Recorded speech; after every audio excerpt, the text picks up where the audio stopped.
Hi everybody, it's Brigetta again, and Chico, come here bud, come here.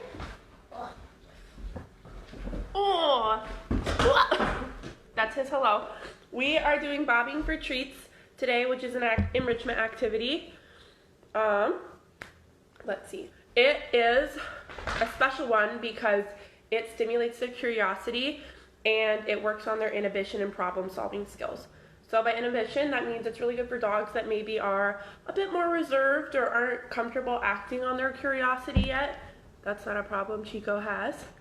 And problem solving, those like puzzle toys, those like skills to figure things out on their own, you'll see how that works into this. What you're gonna need is a shallow dish. I would recommend plastic because we know how dogs are, with some water. This is probably a little bit too thick, but it's what I have. Not that much water, but just enough. You're gonna need some toys or items or food materials that float. I found out the hard way this morning that Chico does not like any foods that float, but you could use apples, bananas, any of those kind of porous fruits. I am instead using like toys and plastic items that float. And then any foods, treats, kibbles, toys that motivate your dog that they're going to want to dig for. All you're going to do is take, let's see, can you guys see the dish? There we go. Okay, you're going to take the dish with water in it, and you're going to start with just food, because you don't want to put, what's going to happen ultimately is there's going to be food floating at the bottom and at the top of the dish, and you'll place toys and other items in the dish, so they have to figure out how to move things to get what they want. But if you put the floating items and the toys in now, before they understand where the food is, they might not engage. So I'm just gonna take some treats, small amounts, because if you've seen Chico's fundraiser, he's getting a little thick from cheese. Just some kibble. The kibble usually floats, so that can be your floating item. And then one of the only fruits and veggies Chico likes is peas, weirdly enough.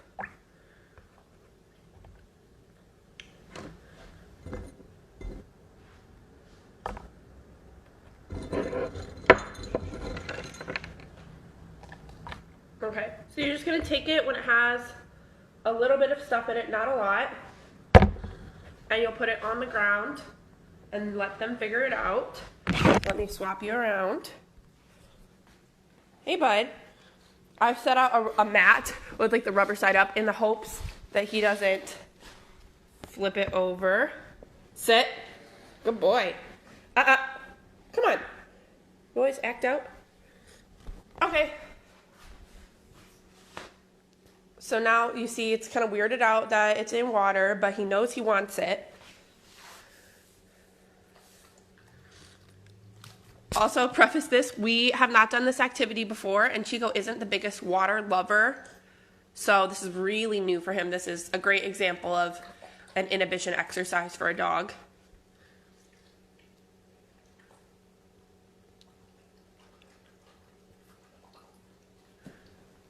He's going for the easy stuff like the kibble first, somehow managing to not get any of it.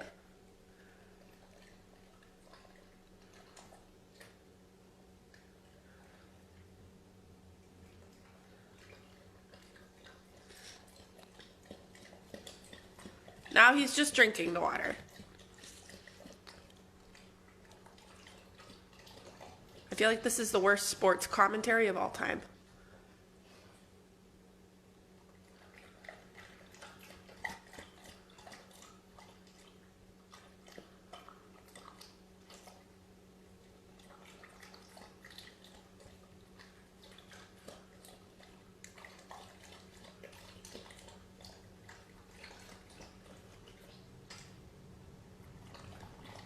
Okay, I'm gonna help him out a little bit because somehow he still has not gotten any.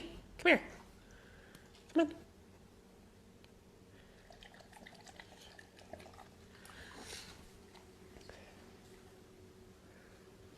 Are we done with this? Are we done?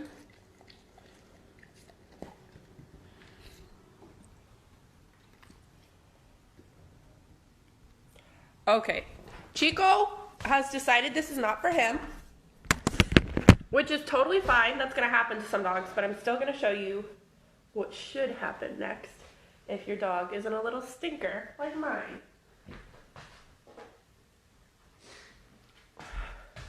So just to clarify, the problem here was that Chico understood and figured out how to get to the treats, but he is not a big water fan, so he didn't want to get his face wet, so he would not get into the bowl. If that happens, what you could do is take almost all the water out, so there's just a little bit until they get acclimated, then add a little bit more water and a little bit more until they understand the exercise, which is probably what we're going to do, but you don't have to sit here and watch all that happen. So what we would do next, assuming we got all the regular treats out, is start adding toys and plastic items and other bigger things in the water, so he has to move them to get to the treats. So I have some lids that I've lost the Tupperware for.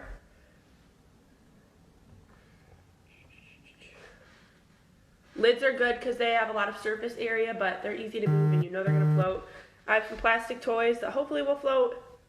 He's not a big fan of them though, so use some toys that your dog isn't scared of, if your dog is scared of any toys.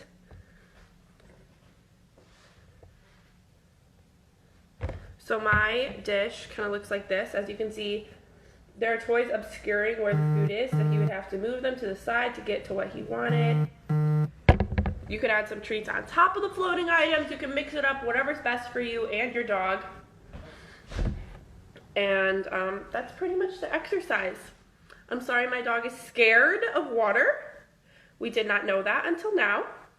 And that's also perfectly okay. If you start doing an enrichment activity, somebody posted a very hilarious picture or video with the egg carton exercise. Some exercises are not for all dogs. Oh yeah, it would be extra fun to do outside. You could use ice cubes with foods in them, get really creative. If your dog loves water, you could supersize it and do it in like a wading pool. You could, all sorts of things with this exercise. Your dog just has to like water. So, are there any questions I can answer since you weren't able to see a really great example of a dog loving the activity? I'm going to scroll through to make sure, but I don't think so. Okay. If you have any questions, please just put them in the comments. Also, post your videos of your dog doing it so everybody can see some really great examples of a dog loving it.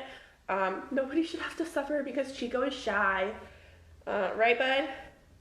He's also very busy hunting squirrels right now, even though we live on the 3rd floor.